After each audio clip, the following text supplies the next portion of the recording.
Israel से ज़्यादा डरपोक, इजराइल से बड़ा कमज़ोर, इजराइल से गरीब कोई मुल्क ही नहीं दुनिया में। एक मुट्ठी भर हमास को ख़त्म करने के लिए 3 महीना हो गया और वो निहत्थे लोगों पर बड़े बड़े दुनिया के सबसे बड़े बड़े मिसाइल का इस्तेमाल कर रहा है इजराइल, मुट्ठी भर निहत्थे लोगों पर। तो वो कैसे देश वो सबसे बड़ा ताकतवर हो सकता है? आप बताइए ना, कैसे ताकतवर हो सकता है वो देश सबसे बड़ा डरपोक और कमज़ोर देश है, जो दुनिया के बड़े बड़े यूरोप, ब्रिटेन, अमेरिका, नाटो का 35 देश का मदद ले रहा है। उसके हथियार खत्म हो गए, उसके पैसे खत्म हो गए, अमेरिका मदद भेज रहा है, उसकी आर्मी खत्म हो गए, भाड़े की आर्मी बुला करके वो लड़ रहा है। कौन कहता है बेवकूफ़? इजराइल के बहुत ही पावरफुल देश है, ये सरासर बेवकूफ़ी है। अरब देशों में खामोशी यही है कि अरब देशों का कच्चा चिट्ठा यहूदी के पास है। फ़लस्तीन का सौदा इन अरब देशों ने किया था। फ़लस्तीन की ज़मीनें, जो शारजरा शहर है फ़लस्तीन का, उस शारजरा शहर को इन्होंने अरब लोगों ने, सऊदी अरब ने बेचा यहूदियों के हाथों। अब ये कहता है कि तुम सब खामोश रहो वरना हमारा पोल खुल जाएगा। यहूदी पेपर दिखा देगा कि देखो अरब वाले, तो दुनिया का मुसलमान हमारे मुंह पर जूता अलग से मारेंगे। पर हम लोग जैसे लोग हैं जिनको पता है, वो तो हम जानते हैं कि सच्चाई क्या है। और दूसरी बात है कि अय्याशी का सारा सामान तो वहाँ से आ रहा है। और भला आप बताइए, भला अपने बाप, अपने जीजा के खिलाफ कोई जा सकता है? अमेरिका इनका नाजायज़ बाप है, यहूदी इजराइल इनका नाजायज़ जीजा, तो भला कोई कैसे जा सकता है? खुल्ला बात करता हूँ सर, बात लोगों को बुरी लगेगी तो लगे, यही सच्चाई है, यही सच है। तो इल्लामा इकबाल ने इस पर यह शेर लिखा है, अगर खाके फ़लस्तीन पर यहूदी का अगर हक है, अगर खाके फ़लस्तीन पर यहूदी का अगर हक, तो हशपानिया पर हक क्यों नहीं अहले अरब का?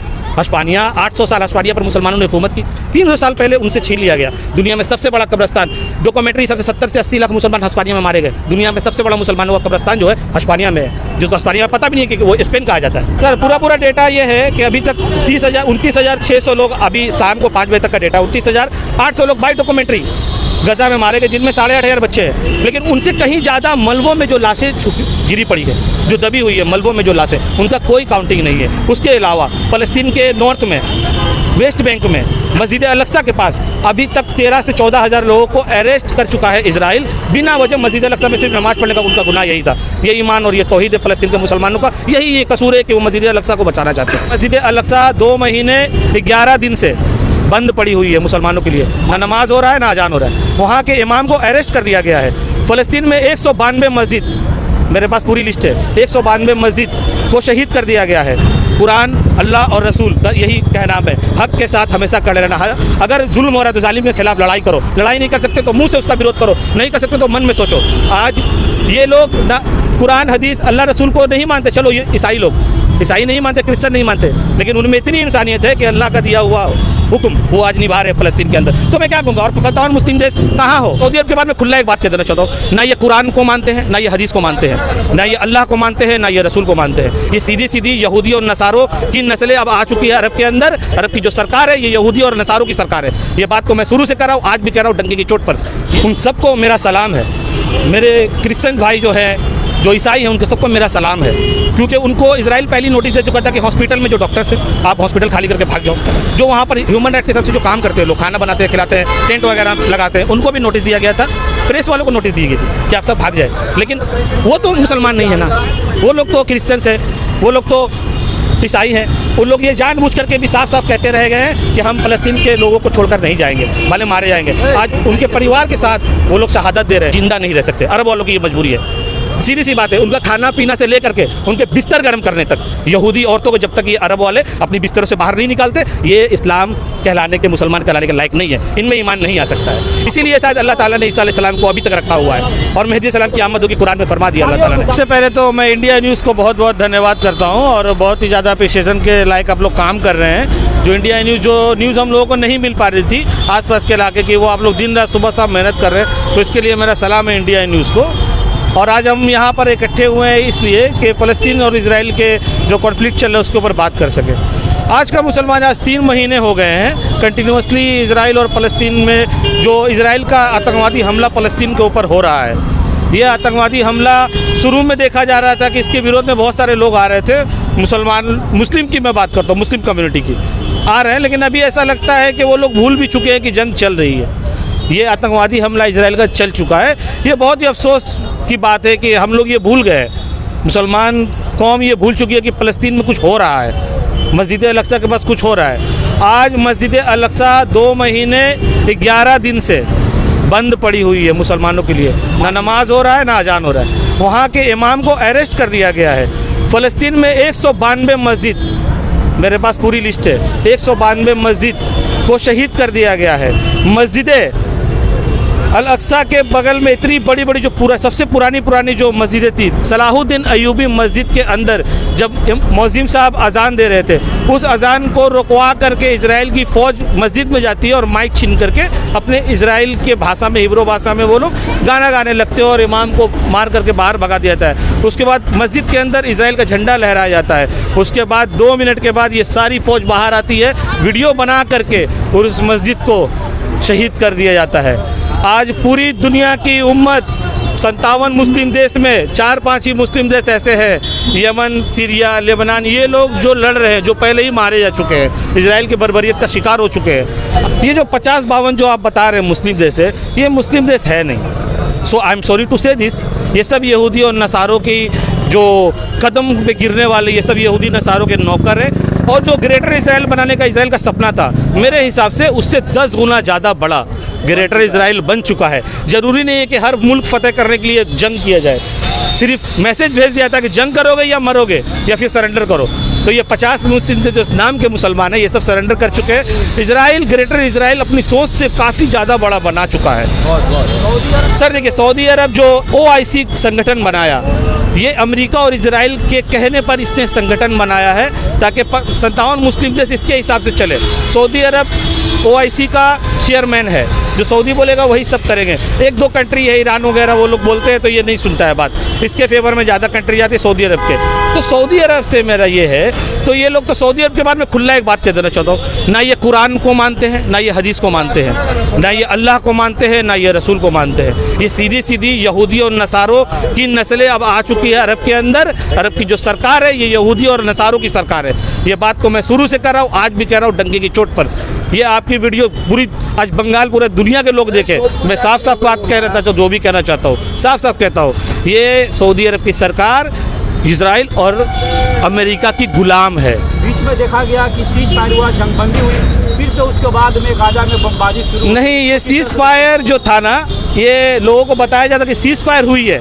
सीज फायर असल में खुद इजराइल ने किया है, क्योंकि इजराइल में जो भी गोला बारूद सामान आ रहा था, यमन ने उसको समुद्री रास्ते में रोक रखा था। सारे बड़े बड़े मुल्कों को, जहाँ शिपों को रोक करके मार रहा था और कब्जा कर रहा था।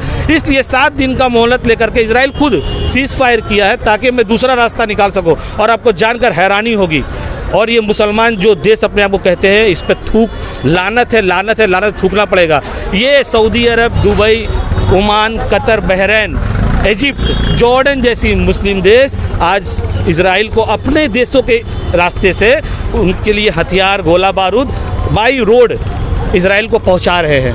ये मैं नहीं, अल जजीरा न्यूज़ कह रही है। आखिर क्या मजबूरी है? मजबूरी यही है कि उसे पता है कि मैं ये तो इजराइल और यहूदी और नसारों के बिना हम तो जिंदा नहीं रह सकते। अरब वालों की ये मजबूरी है, सीधी सी बात है। उनका खाना पीना से लेकर के उनके बिस्तर गर्म करने तक, यहूदी औरतों को जब तक ये अरब वाले अपनी बिस्तरों से बाहर नहीं निकालते, ये इस्लाम कहलाने के, मुसलमान कहलाने के लायक नहीं है। इनमें ईमान नहीं आ सकता है। इसीलिए शायद अल्लाह ताला ने ईसा अलैहिस्सलाम को अभी तक रखा हुआ है, और मेहदी सलाम की आमद होगी, कुरान में फरमा दिया अल्लाह ताला ने कि ईसा अलैहिस्सलाम को भेजूंगा, क्योंकि कुफ्र और जहालत इतनी ज़्यादा बढ़ गई जाएगी दुनिया में, तो अल्लाह को पता ही था।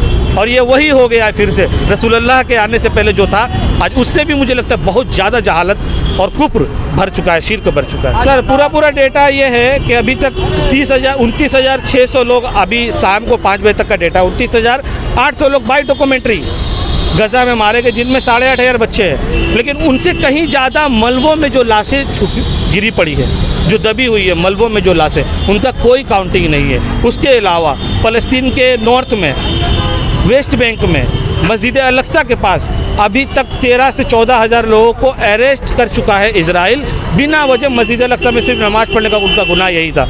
ये ईमान और ये तौहीद है फ़लस्तीन के मुसलमानों का, यही ये कसूर है कि वो मस्जिद अल अक्सा को बचाना चाहते हैं। और ये अरब लोगों का यही एक मकसद है कि किसी भी तरह से फ़लस्तीन का मुद्दा ख़त्म हो, फ़लस्तीनी ख़त्म हो, दुनिया हम पे थूकना बंद कर। और हम इजराइल के साथ अकॉर्ड अब्राहम जो कॉन्ट्रैक्ट है सऊदी अरब का और सारे अरब देशों का इजराइल के साथ, वो जल्दी से जल्दी आ जाए, हम लोग मिल बैठ करके बिजनेस शुरू करें। दूसरी बात ये है, हमारे मुसलमान में 2 तबका है। एक तबका ये सोचता है कि ये ज़मीनी लड़ाई है, ज़मीन की लड़ाई है। दूसरा तबका ये सोचता है कि ये मुसलमान और यहूदियों की लड़ाई है। मैं आपको एक पहले वाले का जवाब दे देता हूँ। अगर ये ज़मीन की लड़ाई है तो बेशक ये ज़मीन की लड़ाई है, वो भी एक जगह पर सही है, क्योंकि वर्ल्ड वार के टाइम में इन्हीं अरब देशों ने, सऊदी अरब ने अमेरिका के साथ कॉन्ट्रैक्ट किया था कि मैं आपको वर्ल्ड वार में साथ दूंगा, आप फ़लस्तीन मुझे दे देना। यूएन ने इजराइल से, यहूदियों से भी ये वादा किया कि उनका कोई देश नहीं है मैं उनको आपको देश बना के दूंगा। ये सऊदी अरब ने, आज यहूदी लोग पेपर रखे हुए ज़मीन का, ये सऊदी अरब सोने के भाव में यहूदियों से फ़लस्तीन के ज़मीन का सौदा किया, उनका दलाली कर दिया। आज उनके पास पेपर है कि मैं तुमसे ही खरीदा था ना, इसीलिए आज ये सारे अरब देश खामोश है, क्योंकि हम लोगों ने ही फ़लस्तीन का सौदा किया था देश का। ये बात तो डॉक्यूमेंट्री, ये तो पता ही नहीं है बहुत सारे लोगों को, क्योंकि दलाली तो इन लोगों ने किया था, अरब देशों ने, फ़लस्तीन का। दूसरा मुद्दा ये है, लोग सोच रहे ये यहूदी और मुसलमान की जंग है, ये कुफ्र और ईमान की जंग है। जो काफिर है वो यहूदियों की दलाली करे, खुल करके कर सकते हैं, क्योंकि यहूदी पैसा देता है सऊदी अरब को, सऊदी अरब पैसा छींटता है, पानियों की तरह बहाता है कि मुसलमानों को गुमराह करो और ये बताओ कि ये ज़मीनी लड़ाई है, ये बताओ कि ये दूसरा हिसाब का लड़ाई है। इजराइल जो है ये कहते हैं कुछ मुसलमान के तबका कि 2000 साल पहले वहाँ इजराइल था, तो इसलिए ये इजराइलियों की ज़मीन है। तो इल्लामा इकबाल ने इस पर यह शेर लिखा है, अगर खाके फ़लस्तीन पर यहूदी का अगर हक है, अगर खाके फ़लस्तीन पर यहूदी का अगर हक, तो हशपानिया पर हक क्यों नहीं अहले अरब का? हशपानिया 800 साल हशपानिया पर मुसलमानों ने हुकूमत की, 300 साल पहले उनसे छीन लिया गया। दुनिया में सबसे बड़ा कब्रस्तान, डॉक्यूमेंट्री सबसे 70 से 80 लाख मुसलमान हशपानिया में मारे गए। दुनिया में सबसे बड़ा मुसलमानों का कब्रस्तान जो है हशपानिया में है, जिसको हशपानिया का पता भी नहीं है कि वो स्पेन कहा जाता है। आपने कहा बिल्कुल सही है कि लोग कह रहे हैं कि ये इस्लाम और कुफ्र की लड़ाई है, क्योंकि सिर्फ मुस्लिम नहीं, वहाँ पे जर्नलिस्ट मारे जा रहे हैं, वहाँ पे ईसाई भी मारे जा रहे हैं, यहूदी भी मारे जा रहे हैं। इसको लेकर क्या कहिएगा? उन सबको मेरा सलाम है। मेरे क्रिश्चियन भाई जो है, जो ईसाई हैं, उनको सबको मेरा सलाम है, क्योंकि उनको इजराइल पहली नोटिस दे चुका था कि हॉस्पिटल में जो डॉक्टर्स हैं, आप हॉस्पिटल खाली करके भाग जाओ। जो वहाँ पर ह्यूमन राइट्स की तरफ से जो काम करते हैं लोग, खाना बनाते हैं, खिलाते हैं, टेंट वगैरह लगाते हैं, उनको भी नोटिस दिया गया था। प्रेस वालों को नोटिस दी गई थी कि आप सब भाग जाए, लेकिन वो तो मुसलमान नहीं है ना, वो लोग तो क्रिश्चियंस हैं, वो लोग तो ईसाई हैं। उन लोग ये जानबूझ करके भी साफ साफ कहते रह गए हैं कि हम फ़लस्तीन के लोगों को छोड़कर नहीं जाएंगे, भले मारे जाएंगे। आज उनके परिवार के साथ वो लोग शहादत दे रहे हैं, तो वो लोग तो जन्नती हुए, ऑलरेडी वो लोग जन्नती हैं। तो अब क्या कहिएगा कि क्या जन्नत में? और मैं एक बात कह देना चाहता हूँ मेरे ईसाई, मेरे क्रिश्चियन भाइयों से, आप सभी को मेरी तरफ से, आप सभी को मेरी तरफ से क्रिसमस की बहुत बहुत बधाइयाँ। Wish you happy happy happy merry Christmas. बहुत सारे लोग तो कहते हैं कि मेरी क्रिसमस कहना कुफ्र है, गलत कर रही है। मैं टीवी में भी देखता हूँ, बहुत सारे इंटेलेक्चुअल लोग हैं, बहुत सारे बड़े बड़े जो आलिम कहलाते हैं, खुद के आलिम का लेबल लगा करके रहते हैं यूट्यूब चैनल्स पर और बहुत सारे टीवी चैनल्स पर, जो कहते हैं कि मेरी क्रिसमस बोलना हराम है, जहन्नुमी है। तो मैं कहता हूँ पूरे दुनिया के उन ईसाई भाइयों से जो नॉन मुस्लिम हैं, जो नॉन मुस्लिम देशों से है, आज वो पूरी दुनिया में अभी तक फ़लस्तीन के लिए हक़ में जो खड़े हैं, लड़ रहे हैं, जेल जा रहे हैं, उनकी नौकरी जा रही है, पार्लियामेंट से उनकी जॉब चली जा रही है, सीट चली जा रही है, तो क्या उनको अल्लाह जहन्नुम में डालेगा? या फिर जो ईसाई और जो क्रिश्चियंस लोग गज़ा में मारे जा रहे हैं, मुसलमानों को, फ़लस्तीनियों की बचाने के लिए जो हॉस्पिटल में काम कर रहे हैं, जो खाना खिलाने वाले, जो टेंट लगाने वाले, क्या वो लोग सब जहन्नुमी हैं? और अल्लाह ने फरमाया मालिक यौमुद्दीन, उस दिन का मैं मालिक हूँ। Then who are you decided for the who is the जहन्नमी, हु इज़ द जन्नती? मेरी बातें बुरी लगेगी, लोगों को ख़राब लग सकती है, आप विरोध भी कर सकते हैं, लेकिन सिंपल सी बात है, कुरान, अल्लाह और रसूल का यही कहना है, हक़ के साथ हमेशा खड़े रहना। अगर जुल्म हो रहा है तो जालिम के खिलाफ लड़ाई करो, लड़ाई नहीं कर सकते तो मुंह से उसका विरोध करो, नहीं कर सकते तो मन में सोचो। आज ये लोग ना कुरान, हदीस, अल्लाह रसूल को नहीं मानते, चलो ये ईसाई लोग, ईसाई नहीं मानते, क्रिश्चियन नहीं मानते, लेकिन उनमें इतनी इंसानियत है कि अल्लाह का दिया हुआ हुक्म वो आज निभा रहे फ़लस्तीन के अंदर। तो मैं क्या कहूँगा, और 57 मुस्लिम देश कहाँ हो? जो लोग क्रिसमस को कहने हराम है वो कहाँ हो? और सऊदी अरब में जो हो रहा है वो कौन सा हलाल है? सऊदी अरब में नंगा नाच नाचा जा रहा है, यहूदी नसारा लड़कियों को बुला कर नचाया जा रहा है, ओपनली शराब का बिजनेस शुरू हो चुका है अरब देशों में, दुबई वही में देख लीजिए, सब जगह कहते हैं ये पीते नहीं, ये सेल कर रहे हैं। अगर वो हराम की चीज़ है, शराब तो हराम है ना, तो आप सिंपल सी बात है, वो हराम की चीज़ पर टैक्स लगा रहे हो, इनकम कर रहे हो, तो शराब तो हराम है, तो आप शराब बेच रहे हो और उसकी जो इनकम आ रहा है वो तो हराम का इनकम हो गया। तो आज अरब देशों में शराब भी बिक रही है। नहीं, मैं आपको बता देना चाहता हूँ, पूरी दुनिया में जो इंटरनेशनल प्रोपेगेंडा है फैलाया गया कि इजराइल बहुत ताकतवर मुल्क है। दरअसल जिनको पता नहीं है, मैं बता देना चाहता हूँ उनको, इजराइल से ज़्यादा डरपोक, इजराइल से बड़ा कमज़ोर, इजराइल से गरीब कोई मुल्क ही नहीं दुनिया में। एक मुट्ठी भर हमास को ख़त्म करने के लिए 3 महीना हो गया, और वो निहत्थे लोगों पर बड़े बड़े दुनिया के सबसे बड़े बड़े मिसाइल का इस्तेमाल कर रहा है इजराइल, मुट्ठी भर निहत्थे लोगों पर। तो वो कैसे देश वो सबसे बड़ा ताकतवर हो सकता है? आप बताइए ना, कैसे ताकतवर हो सकता है वो देश? वो देश सबसे बड़ा डरपोक और कमज़ोर देश है, जो दुनिया के बड़े बड़े यूरोप, ब्रिटेन, अमेरिका, नाटो का 35 देश का मदद ले रहा है। उसके हथियार ख़त्म हो गए, उसके पैसे ख़त्म हो गए, अमेरिका मदद भेज रहा है, उसके आर्मी ख़त्म हो गए, भाड़े के आर्मी बुला करके वो लड़ रहा है। कौन कहता है बेवकूफ़ इजराइल के बहुत ही पावरफुल देश है? ये सरासर बेवकूफ़ी है। पावरफुल रहता अरब देशों में खामोशी यही है कि अरब देशों का कच्चा चिट्ठा यहूदी के पास है। फ़लस्तीन का सौदा इन अरब देशों ने किया था।